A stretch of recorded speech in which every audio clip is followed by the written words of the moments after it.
baisser son épaule ou ses épaules là. Et il est devenu serviteur de tribu. Vous savez, les enfants d'Issachar, la Bible a dit dans Chronique, et il a dit qu'ils connaissent le temps et ils connaissent ce qu'il faut faire. Ils connaissent le temps. Dieu a vu l'étape ou l'état de l'homme comme un âne. Et l'homme est devenu comme un âne.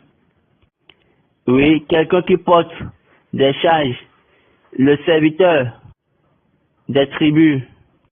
Dieu a déjà engagé son agneau et l'homme depuis le commencement. Donc Dieu a dit aux Israélites, quand vous voulez racheter la rédemption de l'âne, c'est dans l'agneau. Donc vous devez avoir un agneau pour pouvoir racheter un premier-né comme un âne. Donc c'est une manière à Dieu de dire que j'ai besoin que vous rejoigniez la relativité. Il faut savoir qui tu es. J'ai commencé, tu as fermé.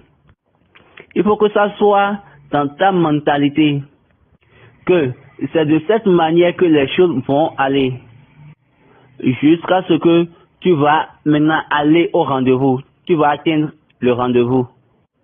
Parce que autant fixer, l'agneau viendra pour l'âne. Regardez bien ce que Dieu a dit dans Exode 12. Dieu voulait faire quelque chose à eux. Maintenant, qu'est-ce qu'il a dit? Le verset 12. Ce mois-ci sera pour vous le premier des mois. Il sera pour vous le premier des mois de l'année. Parlez à toute l'assemblée d'Israël et dites, le 10e jour de ce mois, on prendra un agneau pour chaque famille, un agneau pour chaque maison. Et si la maison est trop peu nombreuse pour un agneau, on le prendra avec son plus proche voisin, selon le nombre des personnes. Vous compterez pour cet agneau d'après ce que chacun peut manger. Ce sera un agneau sans défaut, mâle âgé d'1 an. Vous pourrez prendre un agneau ou un